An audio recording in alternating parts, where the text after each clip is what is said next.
resolution is kind of trash. Apparently, the game doesn't want my high resolution, so I have to put on low until I find out what the freak is happening. Anyway, we was about to watch this, but didn't cut out. Sorry, it's low quality, but I have to do it for the stream. Welcome to the Freddy Fazbear Virtual Experience. Well, it's not VR. Fazbear Entertainment is excited to join the digital age. And what better way to do that than with an edge-of-your-seat virtual reality experience? Sure you are.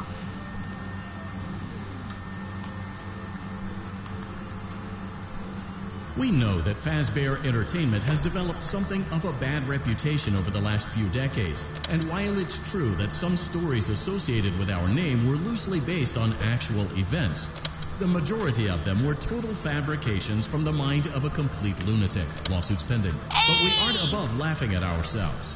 Ha ha ha. That's why we have recreated many of these completely fictitious scenarios, lies, that you've been fed over the last several years into a hilarious VR game. It's not in the VR hopes that we mode. can finally move Not past VR. these childish ghost stories and develop a new relationship with you as well as your kids. Don't forget the merch, perfect for birthdays. So sit back and enjoy a few scares. Oh yeah, I forgot. This is kind of like a whole game, so... We do, however, ask that you agree Okay, to a simple waiver before you play. It's mostly just legal mumbo-jumbo and isn't at all based on user experiences thus far or injuries associated with testing. Yeah, Just touch the button to agree, and then we can jump right into some harmless fun that can't harm you. You acknowledge that Fazbear Entertainment is not responsible for accidental digital consciousness transference, real-world manifestations of digital characters, nightmares, night terrors, night sweats. Oh no. What I just signed myself into? Hello! Anyways, let's start off with Repel Party.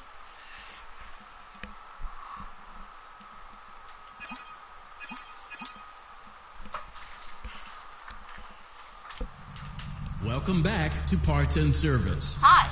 Oh no, it looks like Bonnie's guitar is out of tune and must be recalibrated. First, we must access his harmonization module located inside his secondary throat pipe. To access the throat pipe, both eyes must first be removed. You must be as precise as possible when removing the eyes from their respective sockets. First, firmly grip Bonnie's left eye and carefully remove it from its socket. Wait. Do you mean my left or his left? My left? Oh, but not VR. Why?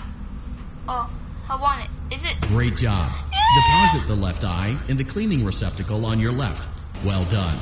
Now, firmly grip Bonnie's right eye and carefully remove it from its socket. Deposit the right eye in the cleaning receptacle on your right. You can buy a VR headset with this, but they added an update so you can play this in Fnaf mode. Good job. Which is neat.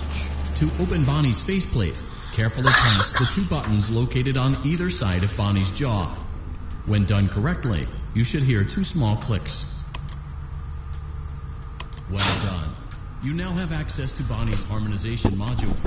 Press the blinking button inside Bonnie's secondary throat pipe to enter calibration mode. Hang on, I'm turning my light.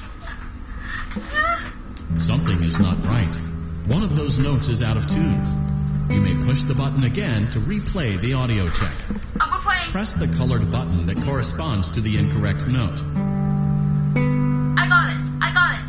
Press the blinking button again to verify your work.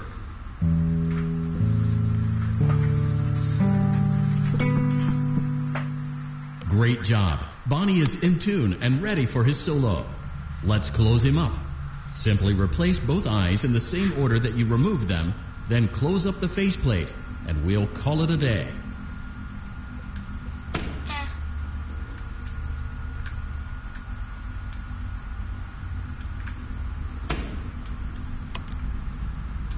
Well done. That concludes your parts and services task. My goodness. See you next time. Bye. Okay. Guys, don't be what I think you're gonna be. Brace yourselves. What? The fuck is this? Is this tofu? I mean, I guess, but why?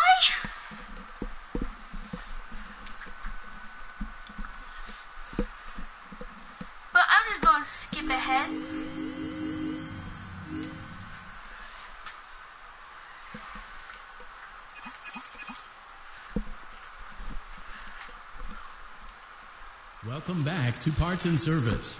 Foxy has been out of commission for quite some time. This series of simple repairs should return him to full working condition. First, carefully pick up and place Foxy's head on his endoskeleton. Come on, big guy. Oh no, it looks like Foxy's proprietary servo motors are malfunctioning. It is recommended that you keep an eye on Foxy at all times. Why You will need to exactly? place new control fuses in the exposed receptacles to continue. Retrieve the fuse from drawer number 1 that matches Foxy's leg receptacle. To avoid bodily harm, wait for Foxy's legs to stop moving before inserting the control fuse. I thought I heard something. Wait.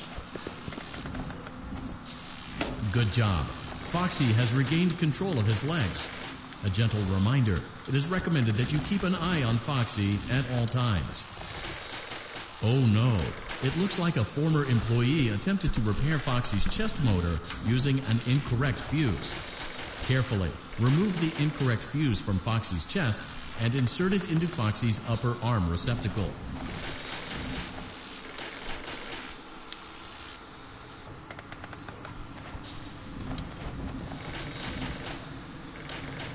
Well done. The remaining chest fuses are located in drawers number 2 and number 4. Fix both fuses to continue.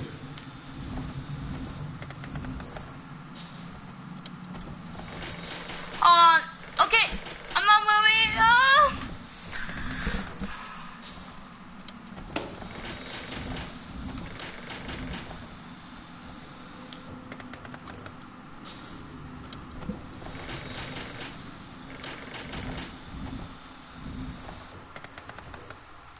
Good job.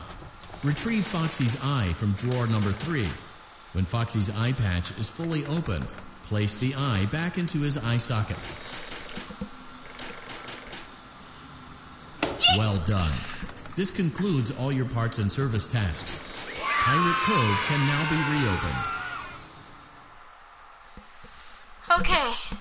Don't you dare think what I'm going to think. I'm taking off my headphones. I'm sorry. I'm taking it off. I don't know what's inside. I don't want my eardrum busted out.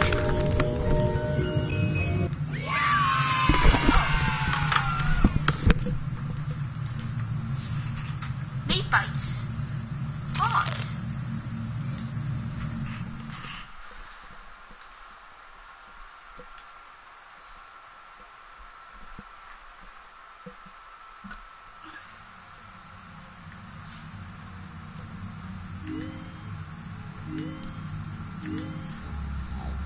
Wait. Who are you? Who are you? I'm just going to annoy you.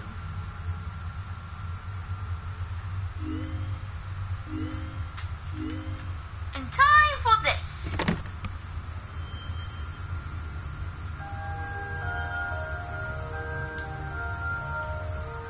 Access the tapes. Hello? Can you hear me? Don't exit this room, okay? This isn't a mistake. This room isn't a mistake. I had to hide these logs away from the core gameplay files in a place that only a beta tester would look, and in a place where the files could be protected. I just really, really hope that the next development team finds this before the game is released to the public. This game has some kind of malicious code in it that we haven't been able to fully contain or even understand for that matter.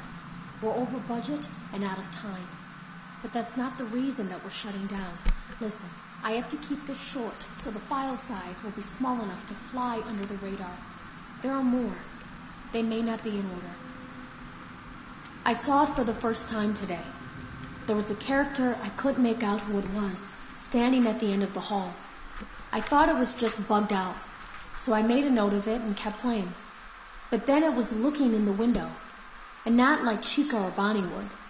It was like it was actually looking in the window, seeing what I was doing. I heard a pretty heated conversation this morning between Dale, our manager, and someone else on the line.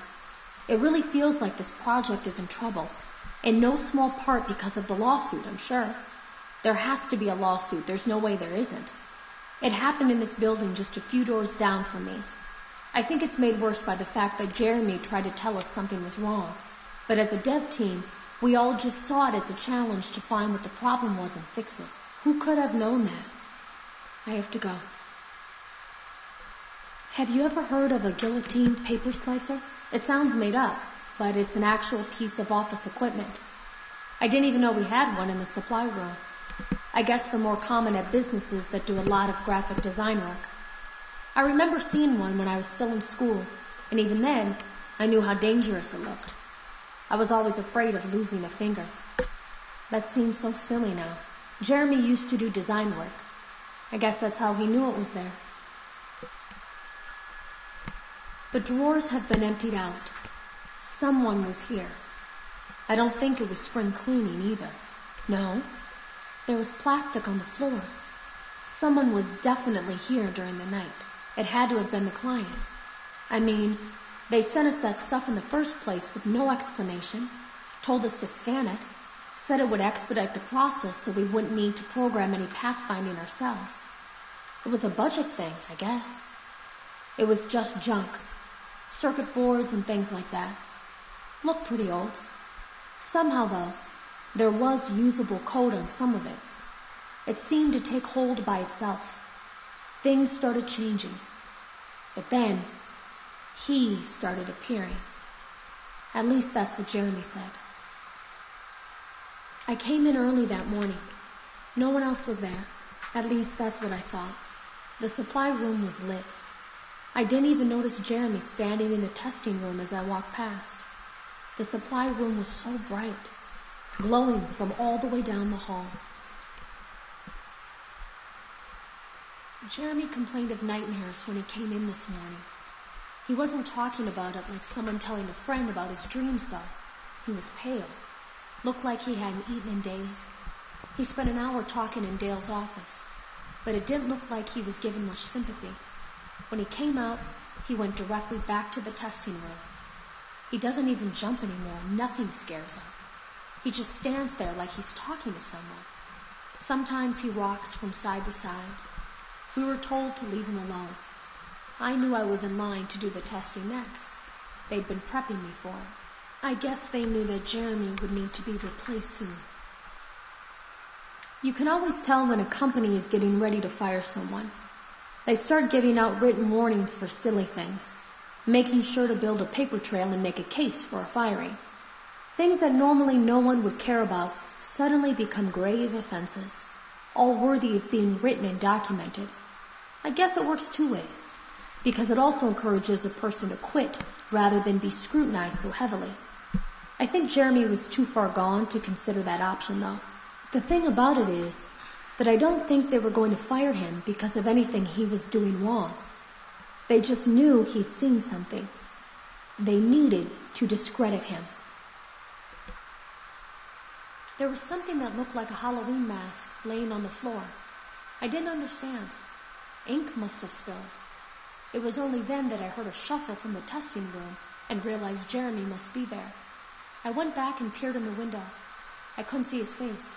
He had the visor covering his head. He had ink spilled on himself as well. The front of his shirt looked black in the dark room. He turned his head in my direction, but I don't think he knew I was there.